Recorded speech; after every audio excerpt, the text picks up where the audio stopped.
You're welcome to my channel. On today's vlog, I just wanted to address some few concerns that I've noticed that immigrants that are moving abroad are not indeed prepared for this journey. This journey is not one that has come to you impromptu. This journey is not one that has come to you unawares, and you need to prepare for this journey. When you're moving abroad, you're moving with everything that has to do with you. You know, your life in like 2 or 3 suitcases. You're moving with your family abroad, and then you're leaving everything behind. It really deserves deep planning. And so I'm going to be discussing this here today and help every one of us that are looking forward to coming this way to indeed look inwards and plan effectively for this journey ahead. If this sounds like what you want to keep watching, stick around, guys.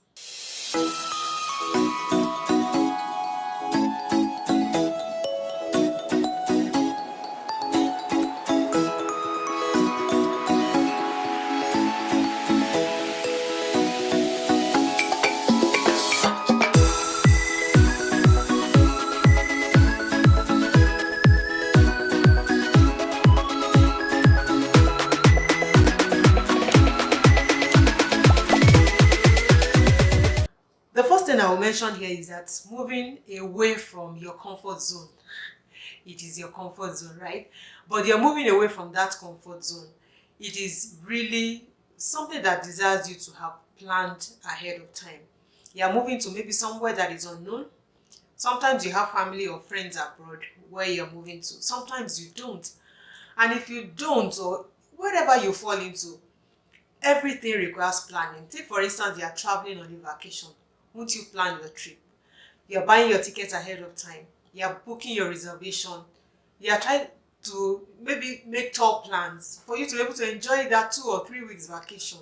How much more you're moving finally, in quotes, to a new land.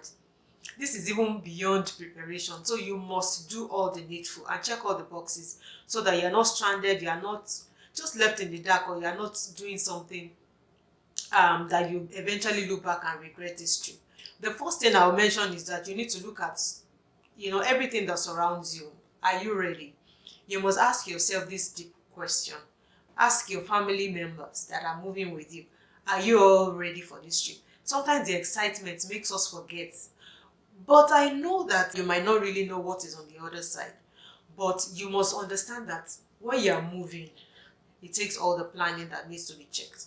So you must ask yourself, ask your members of your family if they're indeed ready and resonate with this journey, and knowing that at least for the nearest future, you are not coming back to your country.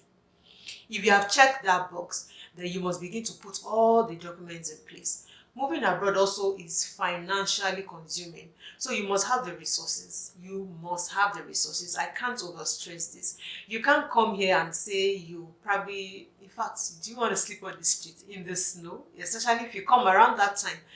You can't come and depend on another person that is abroad. You must be able to fend for yourself and be able to cater for your household. So you must be financially ready.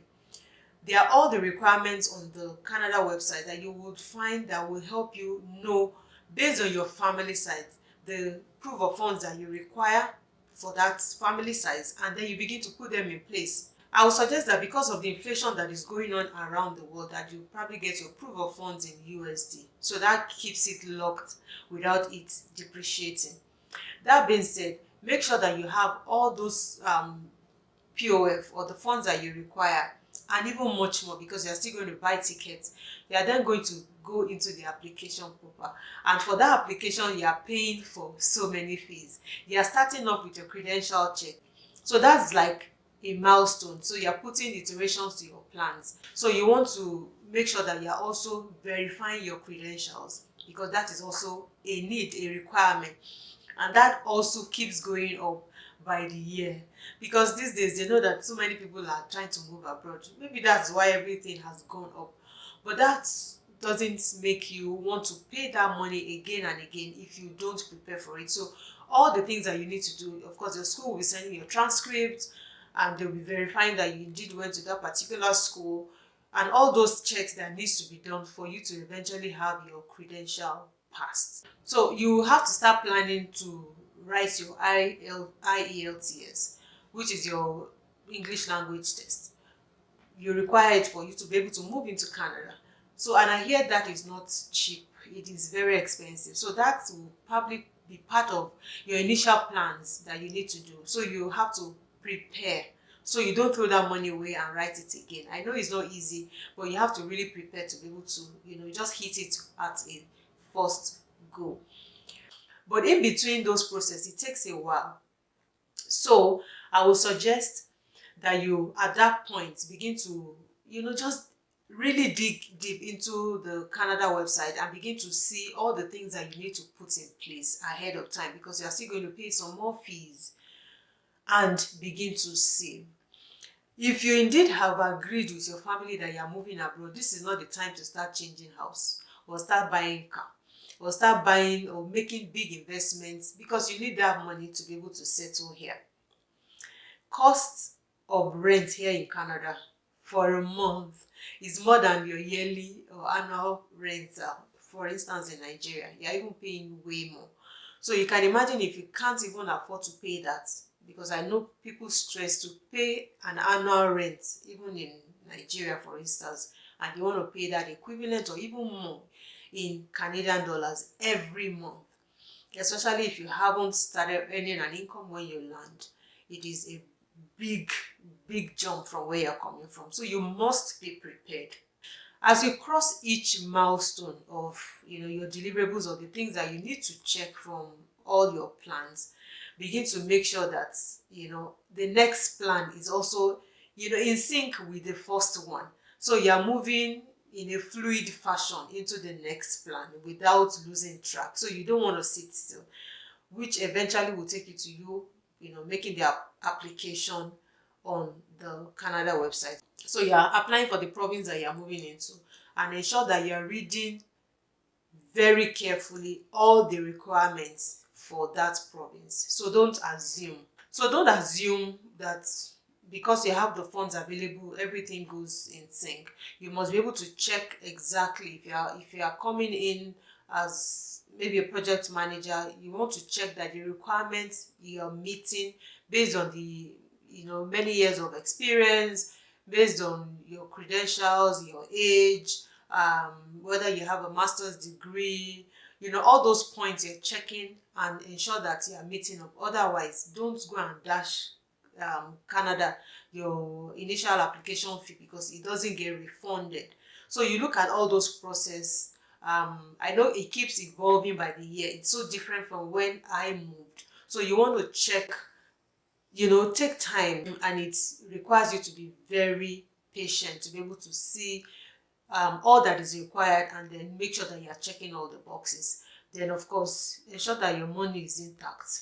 Don't spend your money, because you need it when you eventually move. And put your application in place. You still have to do some medicals when the time is right. They will let you know. You still have to do biometrics. All of these are going to be paid for. So there's just so much.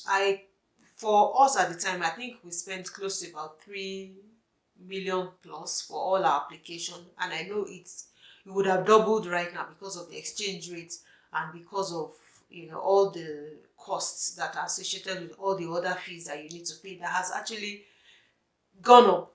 So you want to make sure that you have this money, but don't wait to have all the money, because if you don't have to have all the money before you start the application. Because if you're still working in your country, then you are making efforts to save, you are making efforts to ensure that everything you are doing is geared into that plan. And the things that you don't need, begin to fling them, and keep the money for the later, that is the rainy day that you're looking forward to using it. So don't be extravagant in your expenditure. Just live a very modest life, because you have to save and save and save. It is more of financial planning for this journey rather than anything else.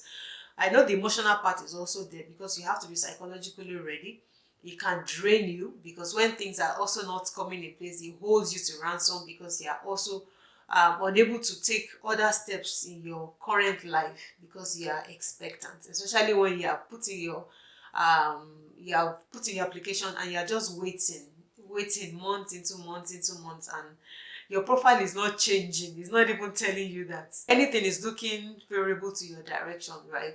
But you also have to just remain calm and be focused. Just keep at it. Sometimes this application takes about 18 months. I know it can be faster if it's a federal scale program that you're using.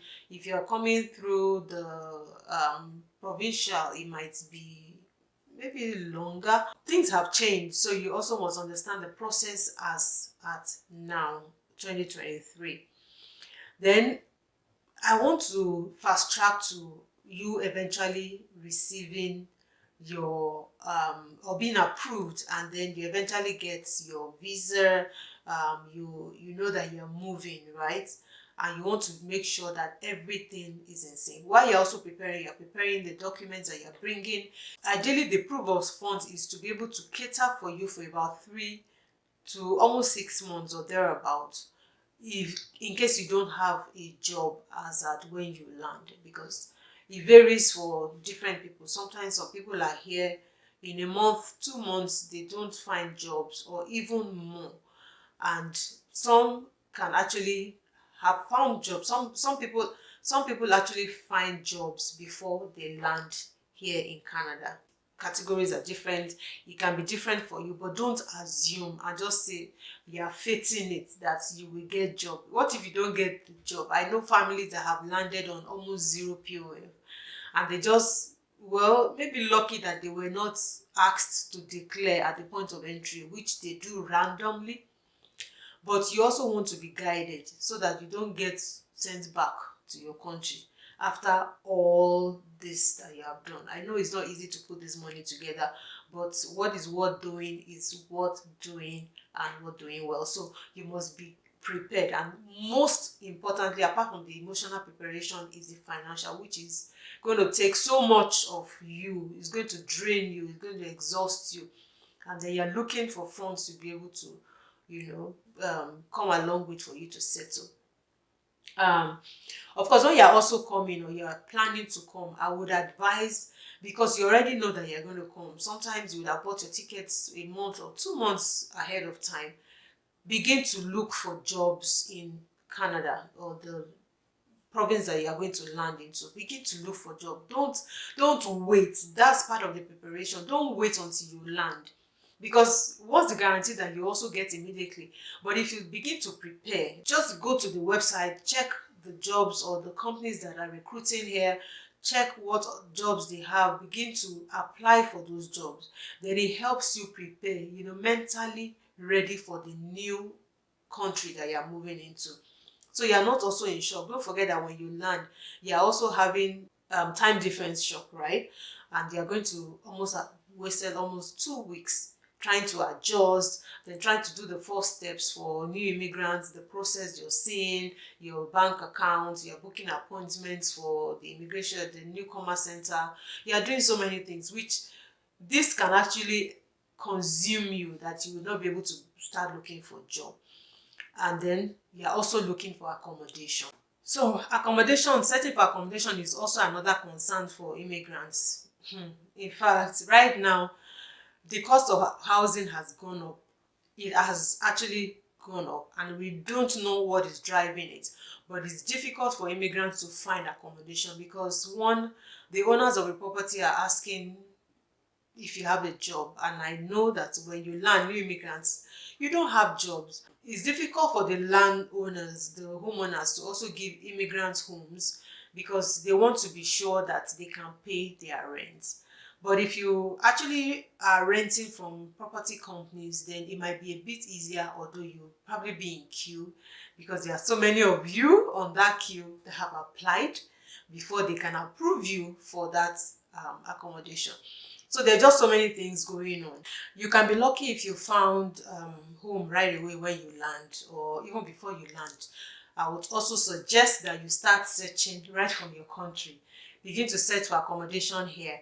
There's a package that I'm putting together for new immigrants that I'm going to also disclose on another video, whereby I can help you based on another company which I have, which is the interior design company, help you settle as well based on accommodation and fit up a mini home for you before you land. If you're looking at that, keep watching and look out for other videos that I'm going to share. I'm going to go into details about it and how this can help you have a soft landing when you come to Canada. So that being said, try and look for accommodation is really difficult finding one, so you must prepare ahead to also find that, and then begin to look for your job. I've mentioned that already. Then when you land, do all the initial steps that you need to, and then hit the ground running as per job, because that's more important. If you decide to stay back and feel you have money to spend, you might exhaust that funds and yet still be unemployed. So you want to start looking for job, and please pick any job that you find. There's dignity in labor here in Canada. Don't imagine yourself being a branch manager in your country and coming to do another job that you feel belittles you. If you can't pay your bills, then you will know that there is no job that belittles you. You just have to start off with what you find until you really get what you want. Nobody looks at you here. Just do your job and get paid. That's what is important here in Canada. And as you begin to prepare, of course, hopefully with prayers and God on your side, you'll be able to get something as fast as possible. I also want to say that you need to connect with people when you begin to land. Begin to network with people, and that's how you will know about some services or some benefits that you can enjoy while you are here. Even as low income and as new immigrant, there are government benefits that you can tap into. But if you don't know, if you decide to isolate yourself from other immigrants or other people that have landed before you, then you are also isolated from that information. So you want to stay close to them. They will be able to give you some little things that they know so that you can tap into it while you're new here in Canada. When you begin to earn so much, be far more than the minimum wage or far more than the initial band of income in a year, then government will not pay you as much. And when you don't receive those from government, or because you are earning so much, in fact they use your taxes, which will eventually have gone up, to pay for those that are earning low. So that's how it works here in Canada. You can't be a millionaire here, except you're probably on your own or doing business. But as long as you are a paid employee, the more you earn, the more tax you pay. The lower you earn, the less tax you pay. And that's how it works here. So I just decided to drop these few tips. And for you as foreign people that are looking at coming this way, please, you need to plan. It takes preparation. It takes preparation for you to be able to move abroad. Don't imagine that you want to just move. Let me just move. That's what I hear people say. And it doesn't look like that. You feel that you come into Canada, for instance, and you find easy money, or you find things at your beck and call. It doesn't work that way. You have to still work your way through. You have to still plan. You have to still make all the efforts that you are making to be able to earn a living and sustain that living. So it's important that you put this at the back of your mind while you think of moving into Canada. I hope these few tips have been helpful to you. I will see you again on my next vlog.